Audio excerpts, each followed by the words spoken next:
마태복음부터 주요예배 설교를 시작했는데 벌써 갈라디아서까지 왔습니다.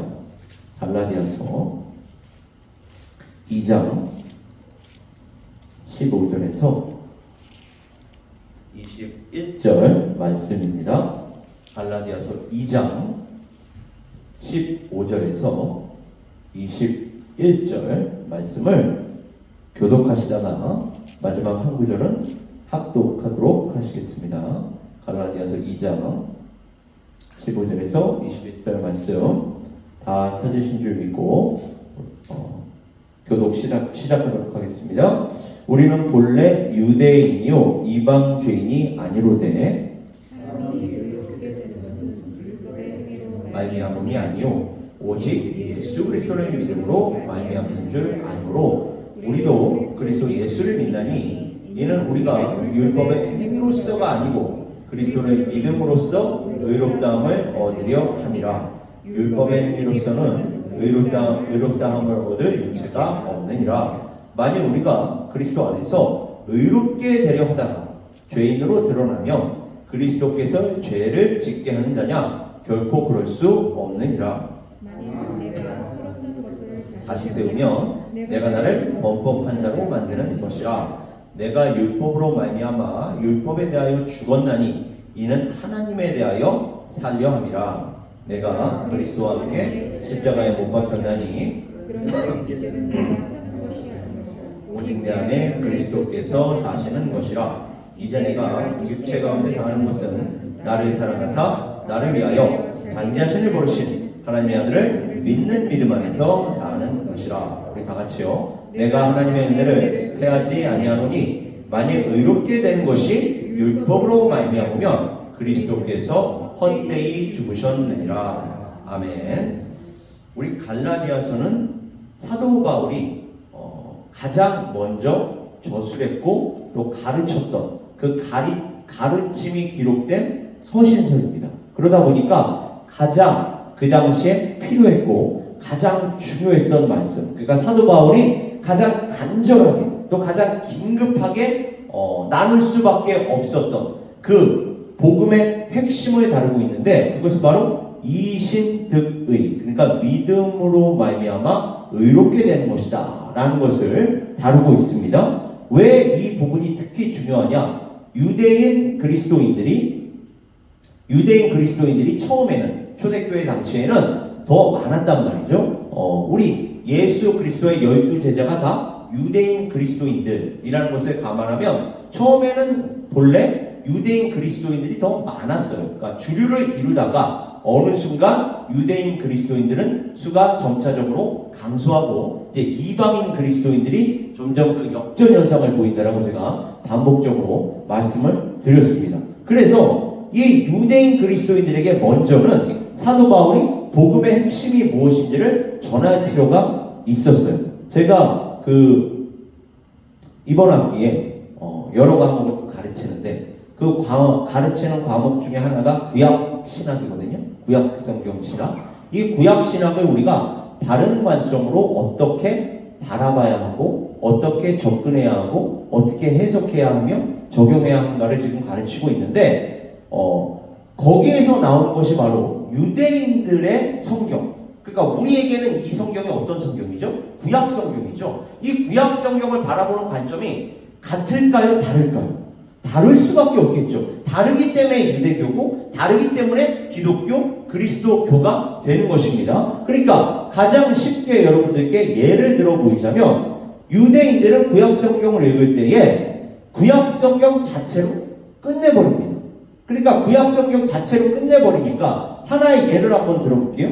여러분 룻기서를 보면 보아스와 룻의 결혼이 나오죠. 그리고 그 룻기서의 중요성은 어디에 있습니까? 바로 이 보아스와 룻의 결혼을 통해서 누가 나오죠? 오벳이라는 사람이 나오고 이 오벳이 누구의 조상이 됩니까? 다윗의 조상이 되기 때문에 이 룻기의 중요성은 다윗, 그 사사 시대에도 하나님의 마음에 합한 사람, 이 다윗을 낳는 조상들이 있었다라는 것이죠. 그리고 이 사사기와 룻기 후에 그래서 이제 다윗이 주인공으로 등장하는 사무엘, 상하가 이제 전면적으로 등장하게 되죠. 그러니까 여러분, 이 룻기서의 주인공은 누구인 거예요? 결국은 다윗입니다. 그러니까 다윗으로 끝나는 거예요, 사실. 그리고 여전히 유대인들은 다윗의 중요성만큼은 그대로 인정하니까 새로운 다윗을 지금도 갈망하는 거예요. 이 새로운 다윗이 메시아다. 그래서 군사적이고도 정치적이며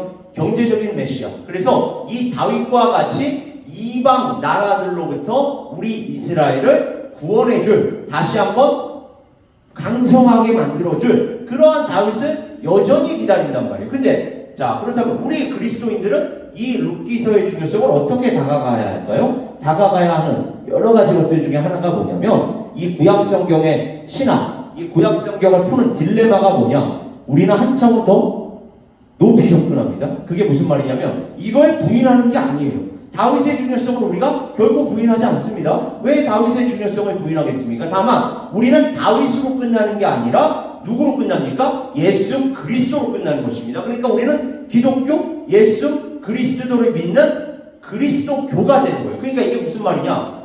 룻과 보아스의 결혼을 통해 오벳이 나왔고 그 오벳을 통해 다윗이 나오지 않았습니까? 요 계보, 요 룻기의 마지막에 나오는 이 계보가 나중에 보면 이 유다 자손, 그러니까 언약 자손, 다윗의 계보를 통한 언약 자손에 초점을 맞춘 역대상하, 역대상의 그 족보를 보면 다윗을 통한 그 메시아를 갈망하고 있는 것이거든요. 그러니까 반드시 하나님께서는 이 다윗 자손을 통해서 분명히 다윗과 언약을 세울 때에 사무엘하 7장을 보면 너의 왕위가 영구하리라고 얘기했단 말이에요. 근데 어떻게 우리는 망한 거야? 아, 그렇다면 반드시 회복시켜 주신다는 말이구나. 그래서 이 새로운 다윗을 끊임없이 갈망하고 있단 말이죠. 그래서 구약 성경의 마지막, 그러니까 그들이 보는 유대인 성경의 마지막은 말라기가 아니라 역대기서입니다. 역대상하로 끝나요. 유대인들의 성경은. 왜냐하면 끊임없이 지금도 이 다윗 자손, 구약 성경의 역사를 요약 정리하면서 계보로 요약 정리하는 거죠.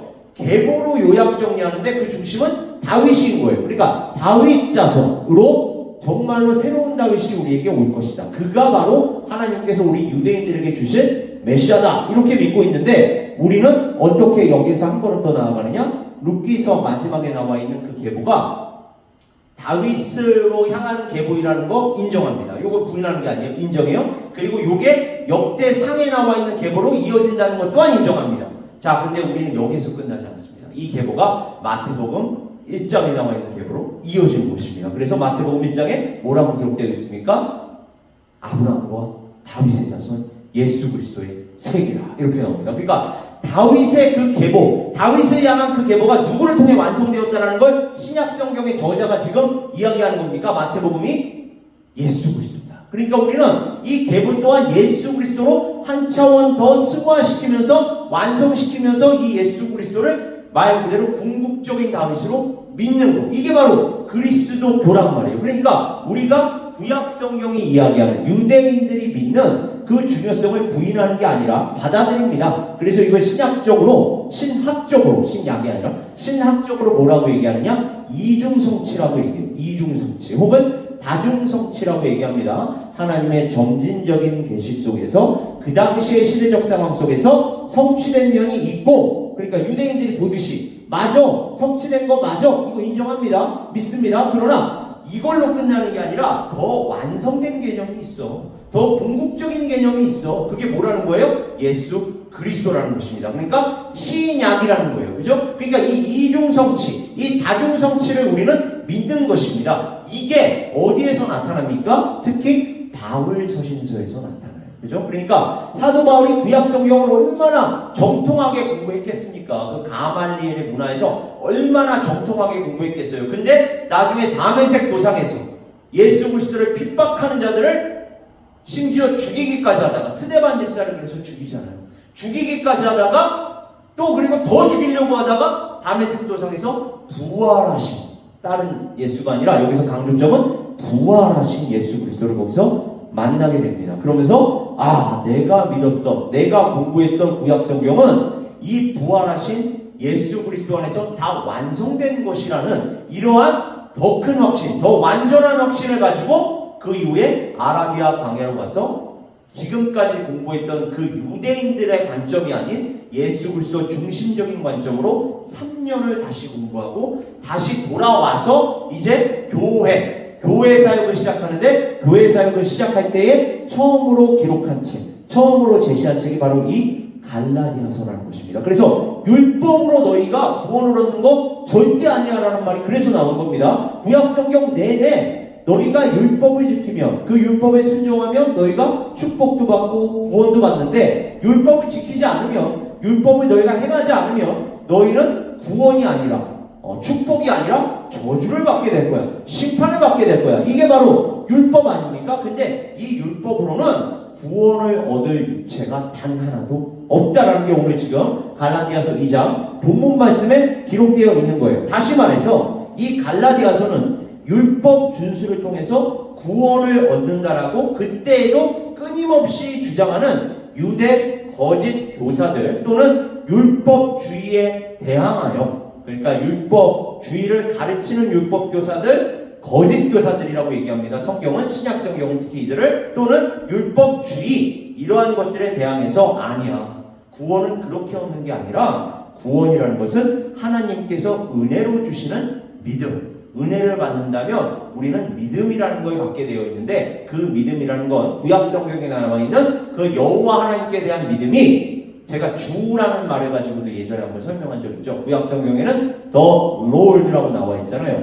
누구든지 주의 이름을, 여호와의 이름을 부르는 자마다 구원을 얻으리라 라고 얘기할 때 그 여호와가 뭐 야훼라고 나오기도 하지만 더 롤드라 그래서 대문자 LORD로 나오거든요. 이게 성경으로 가면, 이 신약 성경으로 가면 누구든지 주의 이름을 부르는 자마다 구원을 얻으리라 라고 얘기할 때 이 주는 더 롤드를 L만 대문자로 쓰고 ORD를 소문자로 씁니다. 여기에서의 롤드는 성부 하나님이 아니라 성자 예수 그리스도를 가리켜요. 그러니까 성부 하나님께서 당신의 구원을 주실 때 누구를 통해 완성하셨다라는 발전된 신학이 지금 나오는 겁니까? 성자 예수 그리스도를 통해서 성부 하나님의 구원이 발전되었고 승화되었고 완성되었다라는 게 이 신구약 전체를 통해서 확인이 되는 거예요. 확증이 되는 거란 말이죠. 따라서 구원이라는 건 은혜로 하나님께서 주시는데, 그 은혜로 주실 때의 믿음이라는 게 예수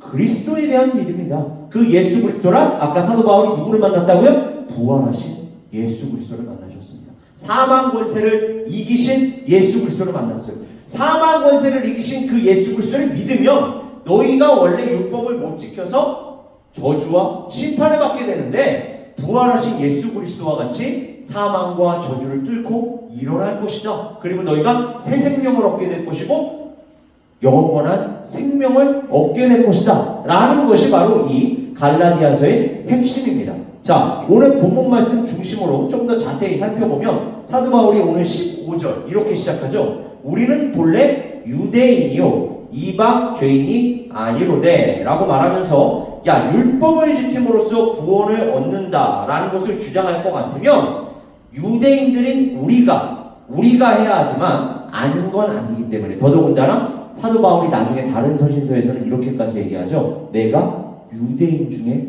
유대인이요. 야, 내가 너희들 누구보다 율법 더 잘 지키는 사람이야. 더 열심히 지킨 사람이야. 근데 이건 아니야 라고 얘기하는 겁니다. 이걸로 구원받을 수 있는 거 아니야. 내가 너희들보다 율법 더 잘 지켰다니까 지금까지. 근데 그걸 지켰을 뿐만 아니라 너희들에게 가르친 사람이잖아 내가. 근데 아닌 건 아닌 거야 라고 지금 얘기하는 거예요. 그래서 내가 혹은 우리가 본래 유대인이잖아. 그럼에도 불구하고 아닌 건 아니야. 우리는 유대인이라고 구원받는 거 아니야 라고 이야기하기 위해서 유대인이라는 혈통을 먼저 이야기하고 있는 거예요. 이 유대인이라는 혈통, 유대인이라는 신분부터 먼저 무너뜨립니다. 그리고 사도 요한은 나중에 이걸 뭐라고 얘기합니까? 혈통으로나 육정으로나 이렇게 얘기하죠. 그걸로 구원받는 게 아니라 영접하는 자, 곧 그 이름을 믿는 자들에게는 하나님의 자녀가 되는 권세를 주셨으니 이렇게 승화시킨단 말이에요. 그러니까 언약 자손이 구원받는 건 맞는데 이 언약 자손이라는 게 예전에는 유대인이라는 혈통을 통해서 전해졌다면 이제는 예수 그리스도를 믿는 이 새 언약 속에서의 언약 자손을 얘기하는 것입니다. 그러니까 믿음의 자녀가 되는 거예요. 믿음의 자녀. 그러니까 신약 성경에서의 언약 자손은 예수 그리스도를 믿는 믿음의 자녀들을 얘기하는 것입니다. 이렇게 계속해서 발전이 되는 거예요. 우리는 결코 구약 성경을 지금 무시하는 게 아닙니다. 무너뜨리는 게 아니에요. 늘 이 점을 확인하셔야 돼요. 구약 성경을 폐하는 것이 아니라 완전케 하는 것입니다. 예수께서 말씀하셨듯이 구약 성경을 폐하는 게 아니라 무너뜨리는 게 아니라 오히려 그게 궁극적으로 가리키는 게 무엇인지를 더 확실하게 우리가 더 알고 배우고 그리고 믿으며 가르쳐야 하는 줄 믿습니다. 그래서 이 당시의 유대인들, 예수 그리스도를 믿지 않는 유대 거짓 교사들이 율법주의를 여전히 표방하면서 굳게 믿었어요. 이런 사람들에 대해서 갈라디아서 2장 16절 이렇게 얘기하죠. 사람이 의롭게 되는 것은 율법의 행위로 말미암음이 아니요. 이거 그대로죠. 제가 워드 포 월드 문자 그대로 지금 읽어드리는 거죠. 오직 예수 그리스도를 믿음으로 말미암는 줄 알므로 우리도 그리스도 예수를 믿나니 이는 우리가 율법의 행위로서가 아니고 그리스도를 믿음으로써 의롭다함을 얻으려 함이라. 율법의 행위로서는 의롭다함을 얻을 육체가 없느니라. 그러니까 여러분 상식적으로도 굳이 이 말씀을 깊이 묵상하기 전에 상식적으로도 한번 우리가 생각해 보자고요. 우리 중에 선하다라고 착하다라고 이야기하는 사람, 그 사람이 어디까지 선할 수 있고 어디까지 착할 수 있을까요? 그게 인간의 한계라는 것입니다, 여러분. 결국 내 영역 안에서 그 영역이 사람마다 조금씩 정도의 차이가 있을 뿐이에요. 그 문화에 따라, 시대에 따라, 전통에 따라 도덕 윤리가 조금씩 다르니까 비슷해도 도덕 윤리라는 거는 다르단 말이에요. 문화마다, 나라마다, 시대마다 다르잖아요. 그리고 우리는 착한 사람이다, 선한 사람이다. 이게 도덕을 잘 지키는 사람. 그 시대적 상황 속에서 그 시대가 요구하는 도덕, 그 시대가 요구하는 윤리 혹은 법 이런 걸 잘 지키는 사람은 저 사람은 법 없이도 살 사람이야. 그러면서 저런 사람이 참 착한 사람이야. 저 사람이 참 좋은 사람이야. 이렇게 얘기하는데 점점 시대가 가면 갈수록 좋은 사람이라는 게 참 개인적으로 점점 축소가 되면서 나에게 잘하는 사람. 심지어 이건 아주 그냥 마음이 참 작은 사람이죠. 나에게 잘하면 착한 사람이고 나에게 못하면 나쁜 사람, 못된 사람이라고 얘기하는데 우리 인간의 기준이 바로 이렇게 천차만별이란 말이에요. 이 인간의 기준만 따져도. 그러니까 누가 선한 사람이고 누가 착한 사람이라고 우리가 절대적으로 말할 수가 있겠습니까? 이거는 하나님의 기준으로만 절대적으로 착한 사람, 절대적으로 선한 사람이 나올 수가 있는 거예요. 그리고 그건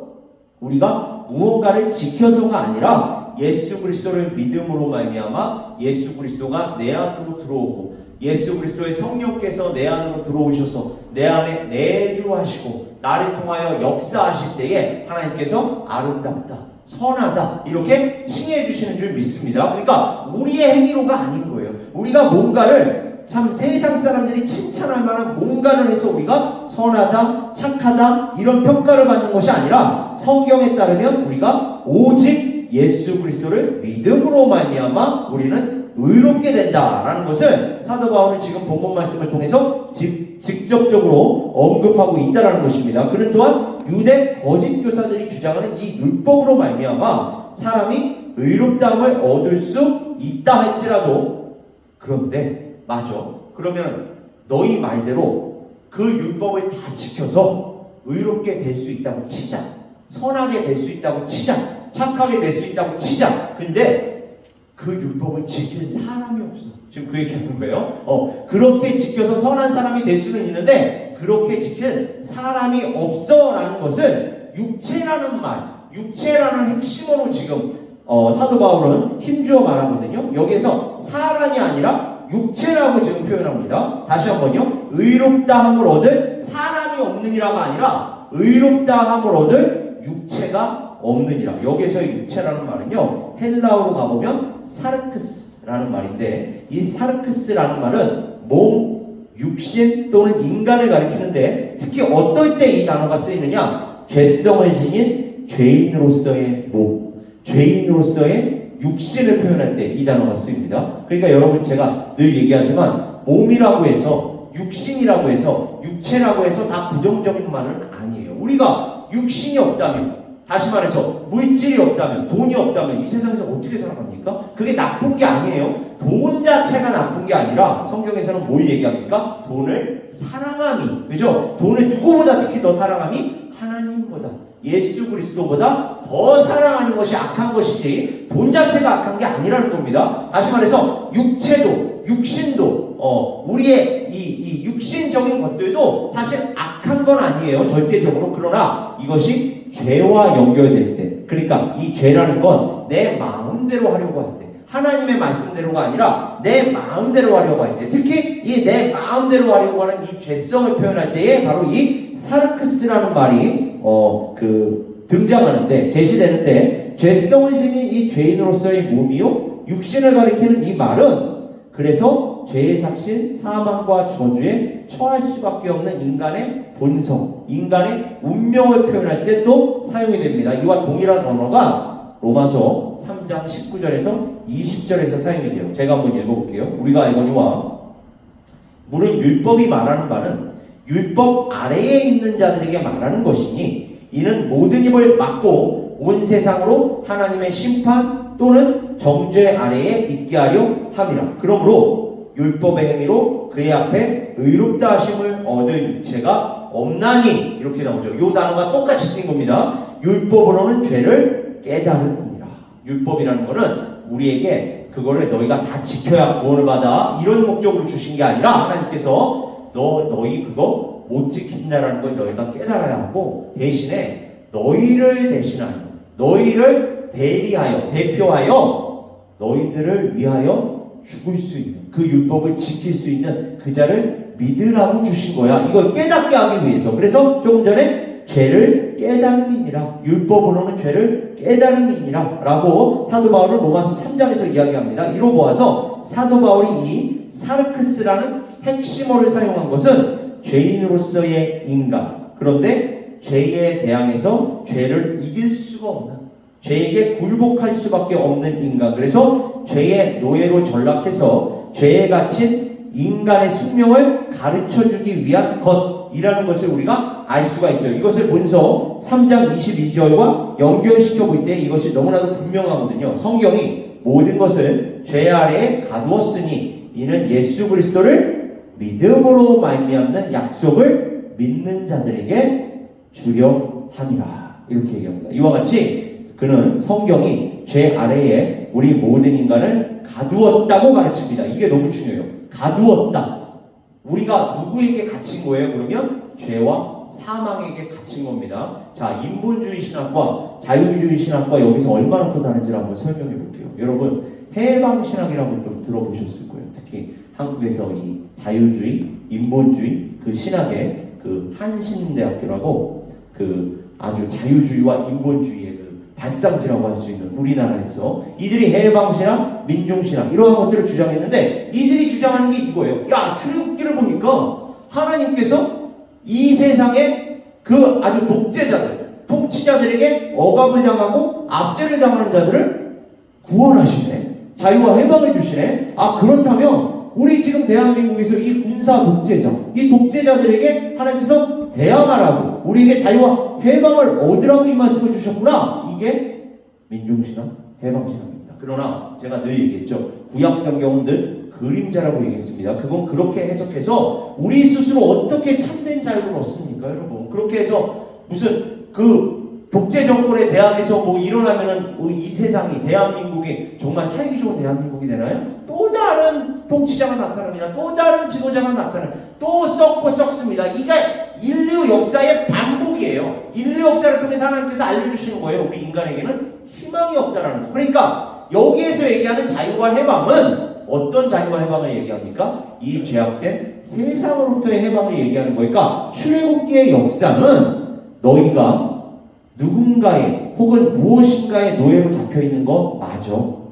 근데 여기서의 출애굽이니까 우리가 어떻게 해석하는 거예요? 예수 그리스도 중심적으로 해석한다면 출애굽이라는 것, 애굽이라는 것, 이집트라는 것, 죄악된 세상을 상징하는 것이고 죄악된 세상으로부터 하나님께서 은혜로 특히 무엇으로요? 유월절 어린 양의 피로 너희들을 구원하는 거야. 이걸 가르쳐줬단 말이에요. 이게 그림자로서 등장하는 것이고 요게 실체가 있었으니 그게 뭐예요? 궁극적인 유월절의 어린 양 예수 그리스도로 인하여 죄와 사망으로부터 자유와 해방을 얻는 걸 지금 얘기하는 거지. 자유주의, 인본주의, 야 우리가 통치자를, 지도자를 타도하자 이렇게 운동하라고 주신 말씀이 아니라는 것입니다. 우리는 예수 그리스도를 더 붙들어야 한다는 말씀으로 소화시켜서 받아들여야 돼요. 예수 그리스도를 더 붙잡아야 한다는 예수 그리스도 중심적인 성경 해석으로 복음으로 나아가야 하는 것입니다. 그러니까 사도 바울이 뭐라고 얘기해요? 그러므로 이제 그리스도 예수 안에 있는 자에게는 결코 정죄함이 없나니 이는 그리스도 예수 안에 있는 생명의 성령의 법이 죄와 사망의 법에서 너를 해방하였습니다. 이렇게 얘기한단 말이야. 그러니까 이 해방을 얘기하는 거예요. 이 해방, 이 죄악된 세상으로부터의 죄와 사망으로부터의 자유와 해방을 얘기하는 거지. 뭔가 이 땅 위에서 우리를 억압하고 우리를 압제하고 이런 사람들로부터의 자유와 해방을 얘기하는 게 아니라는 것입니다. 이러한 것들을 주장하면 주장할수록 이 세상은 오히려 혼돈과 무질서가 되어버려요. 요즘에 여기 계신 분들은 지금 이 시대, 이 세대에 속한 또 그 젊은 세대가 아니시니까 제가 요즘에 어떤 문제가 부각되고 있냐면요.